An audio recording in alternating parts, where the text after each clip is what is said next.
नमस्कार दोस्तों, मैं हूं कुलदीप और आप देख रहे हैं सोल कनेक्ट जर्नी। क्या कभी आपने गौर किया है? अगर नहीं किया है तो आज से करिए। जिसे आप वर्षों से देख रहे हैं, क्या उसे कोई और भी देख रहा है? अगर आपके पास जवाब है तो कमेंट में यस लिख दीजिए। मैं उस व्यक्ति की बात नहीं कर रहा जो आपके सामने बैठा है। मैं उसकी बात कर रहा हूं जो शाश्वत है, जो ना कभी थका ना कभी बदला। जी हाँ, मैं उस शक्ति की बात कर रहा हूं जिससे आप वर्षों से अनजान रहे, अपरिचित रहे। वहां तक आपकी अभी तक दृष्टि नहीं पहुंची। और एक मजे की बात जानते हो? अगर एक बार वह दिख जाए तो फिर किसी चीज को देखने की आवश्यकता ही नहीं रहती। इसलिए वीडियो को अंत तक जरूर देखें, क्योंकि अंत में हम एक छोटा सा प्रयोग करेंगे और आज के प्रश्न का हम खुद उत्तर खोजेंगे।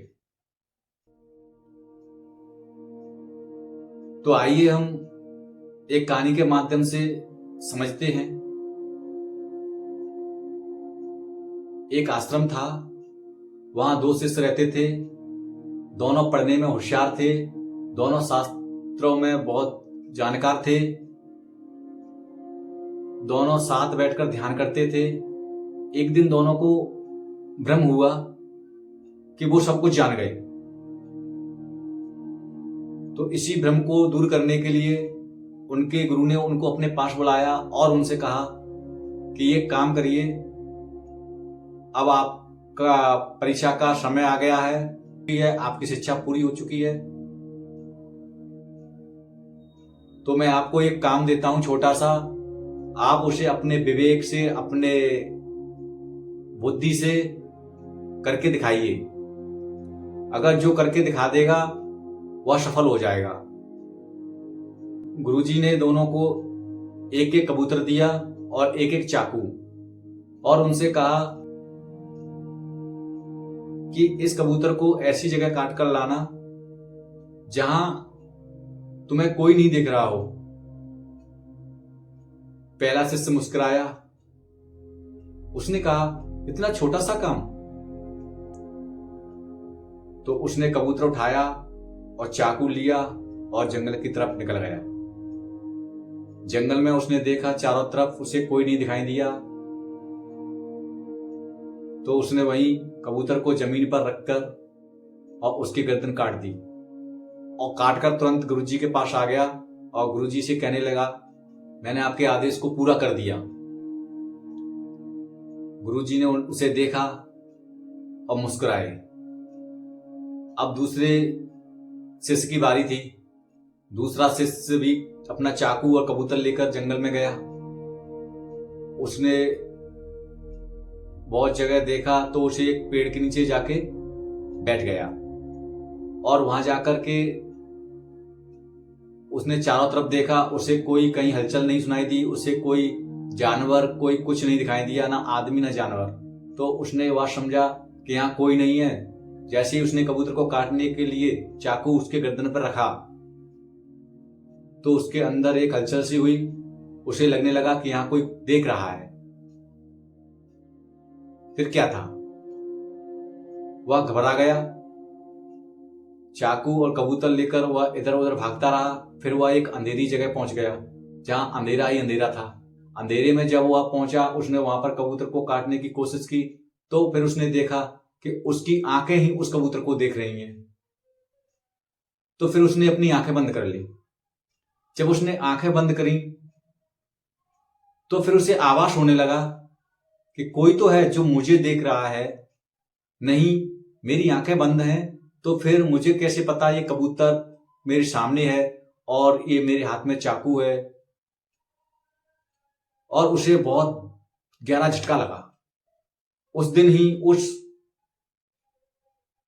दूसरे शिष्य का अज्ञान कट गया।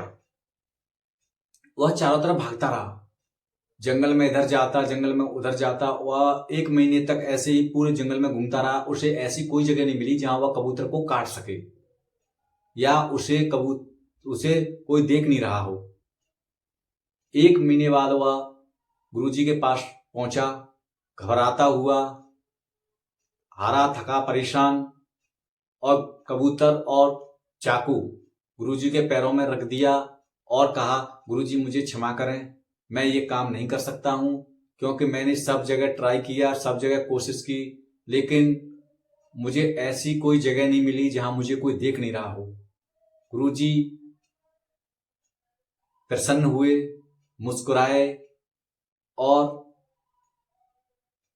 गुरुजी समझ गए कि इसने ज्ञान उपलब्ध कर लिया और यह जो जानना था यह जान चुका।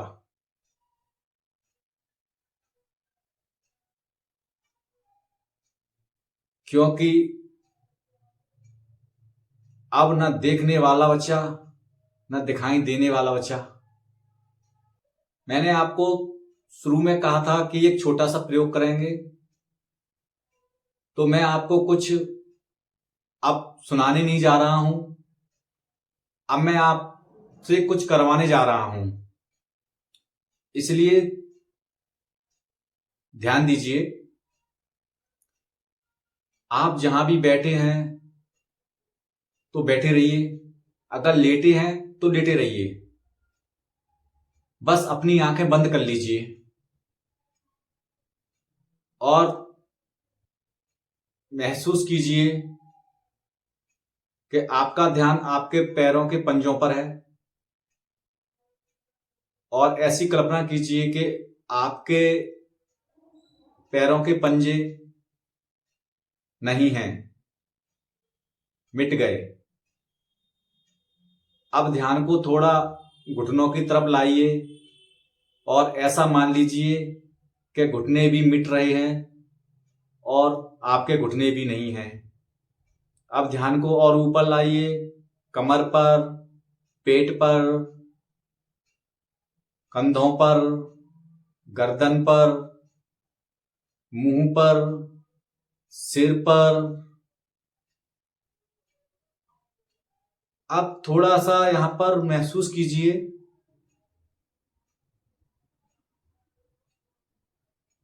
कि अब ना शरीर रहा, शरीर मिट गया, सिर मिट गया, मन मिट गया। तो ये जो देख रहा है, जो ये जान रहा है, फिर वह कौन है? जो यह कह रहा है, फिर यह कौन है? अगर आप मन को देख सकते हैं तो मन तो आप हो ही नहीं सकते, तो वह जो देखा ना जा सके वह आपको देख रहा है, उसे आप कैसे देख सकते हैं?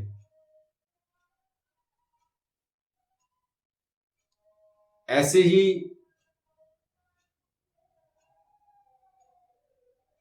जो दूसरा शिष्य गया था उसने कबूतर को नहीं काटा, क्योंकि उसको दिखने लगा कि देखने वाला मौजूद है, और उसके भीतर साक्षी जाग चुका था। और जब साक्षी जाग जाता है तो मन अपने आप शांत हो जाता है। यह कोई कहानी नहीं है, यह हमारे जीवन की रोजमर्रा की जिंदगी है।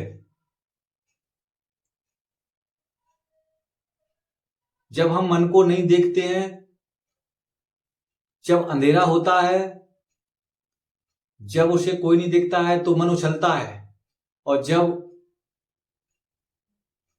हम देखने वाले हो जाते हैं, हम साक्षी हो जाते हैं, तो मन डगमगाने लगता है कि मन को सिर्फ शांत नहीं करना है, मन को सिर्फ देखना है।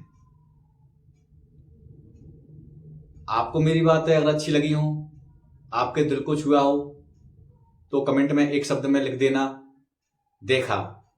और अगर नहीं दिखा है तो आगे ही हम ऐसी ही वीडियो में और चर्चा करेंगे और प्रयोग करेंगे।